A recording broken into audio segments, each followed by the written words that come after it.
Welcome to Guardians of Gaia, connecting people and planet, our collective home where all life exists in a common ecosystem. I am Megan Edwards, and on the program today, we explore the environmental world and we learn how people are working together to save our planet and fight the system that is killing it. In this episode, we have focused on climate change and its impacts in relation to energy, water and food. And we've seen that climate change impacts people differently. So those of us with more money can actually protect ourselves from harsh environmental conditions, where those of us with less money are more vulnerable and bear the cost of environmental crisis. In this episode, we explore how climate change is also a gender issue and ask, isn't climate change everyone's issue? We explore what it would mean to unite and act in solidarity for social and environmental justice. That is, what does a just transition really mean?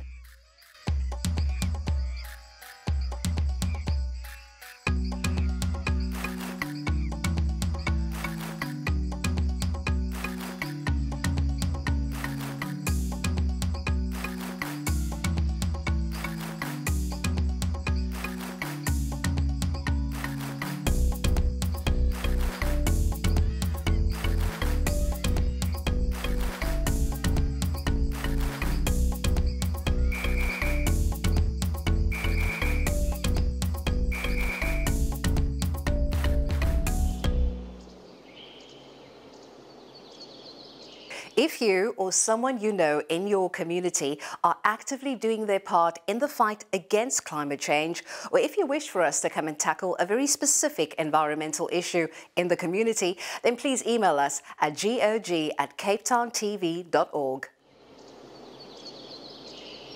Climate change is already impacting our lives and the effects are intensifying. The latest report from the Intergovernmental Panel on Climate Change, the IPCC, warns us that we still need urgent attention to limit global warming by 1.6 degrees by 2050. Reality shows us, though, that we're heading to 2.4 degrees by 2050. Evidence and experience is showing that climate change impacts the most vulnerable and marginalized people who are economically and politically excluded in society.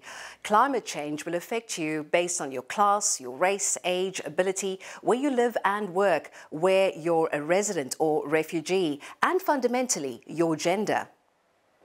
Girls and women are disproportionately affected by the poverty and the inequality of patriarchal societies, and this means that their lives, labor, power and that of males are more valued than that of females. Globally, on average, girls and women spend more or twice as many hours as boys and men doing unpaid work and social labor. Social labor builds communities and includes domestic work like cooking, cleaning, care work and children, the sick and the elderly, including emotional and parental labor in households. So let's explore the relationship between gender, social labor and the impacts of climate change in this feature, focusing on the Caribbean region. Well, I live on an island, and I've lived long enough to see what happened to Hellshire. I've lived long enough to see what has happened to the coastline at Negril.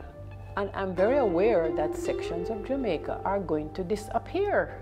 Even though now we are feeling the effects of climate change, in the future it's only estimated to get worse. The burden of climate change, the burden of inequality in society, the burden of poverty, and the burden of exclusion has been borne disproportionately by women. The gender roles and responsibilities in most countries are deeply ingrained. Women are responsible for taking care of the home. If you have an extreme weather event and you are going to be put out of water or electricity for weeks, and you are the sole adult in your household responsible for the children, I ask you to imagine what it must be like.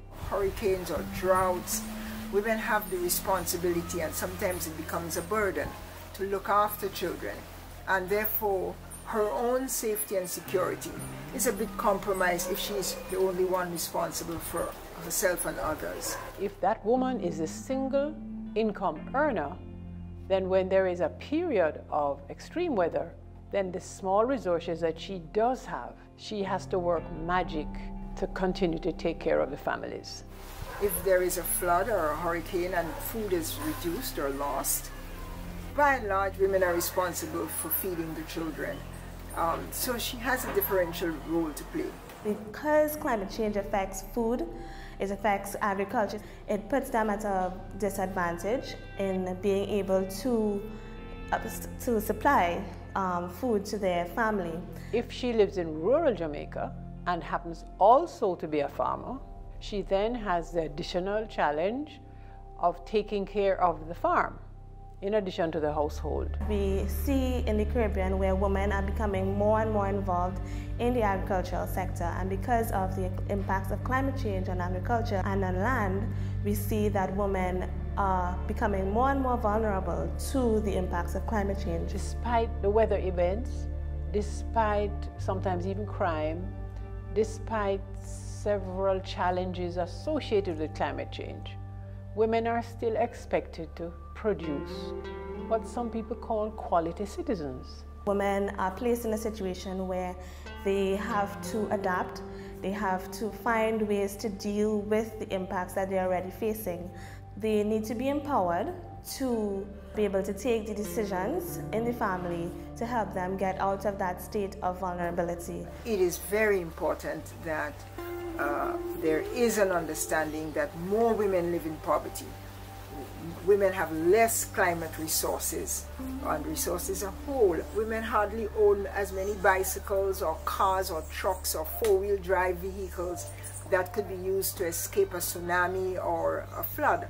In traditional society, in the Caribbean specifically, we do live in a situation where the means of production are not equally available to women as they are to men. Hurricanes or floods, women and children are more likely to drown because women are not swimmers in as large numbers as boys and men. So women are more vulnerable, even just to be alive. We're really living in a state where women need to be empowered to have the resources that are necessary to deal with the impacts of climate change.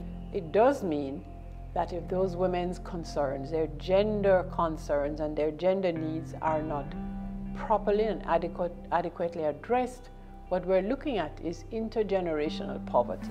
And to correct that, the status of women, the role that women can play, the policies on climate change, an important corrective to the system is to include women in decision making. It becomes really, really important when you are making policy and when you are crafting public policy to ensure that a gender lens is placed on these policies. And therefore, when we are even collecting data about the impacts of climate change on a population, the data needs to be disaggregated so that we can craft the right solution for the right set of people. In preparation for adaptation programs, start by knowing very well and understanding the status of women's lives, of their households. You cannot create adaptation programs that make women and their families' lives more difficult after.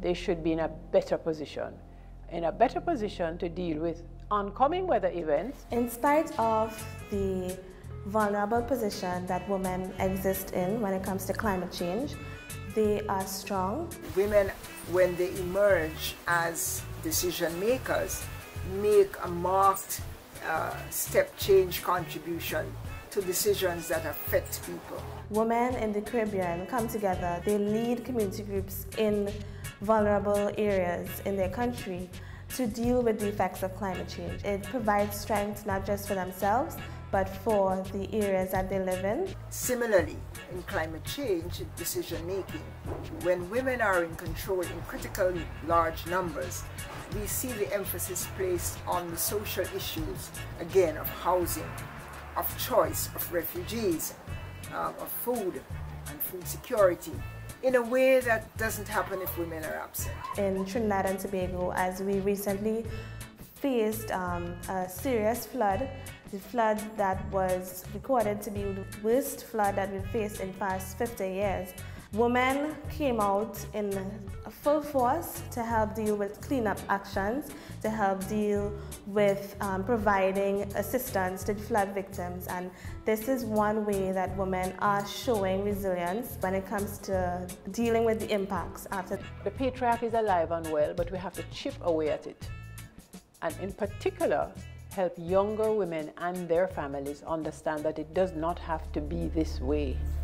The fires in Russia, the fires in California, the floods in Cambodia, in Thailand, in the Philippines, the floods in Trinidad and Tobago, the hurricanes in the Pacific, they're all connected in my view by this heating up of the environment. So in the future, we will see young people having limited access to land, limited access to agriculture, to be able to be food secure, to have access to biodiversity, to have access to jobs. It affects every aspect of our economy and our society. So because of that, young people are at a disadvantage when it comes to the effects of climate change. Environment is more than just the place that we live in. It's more than just our surroundings. It is our provider. It's what we survive on. It helps us to thrive.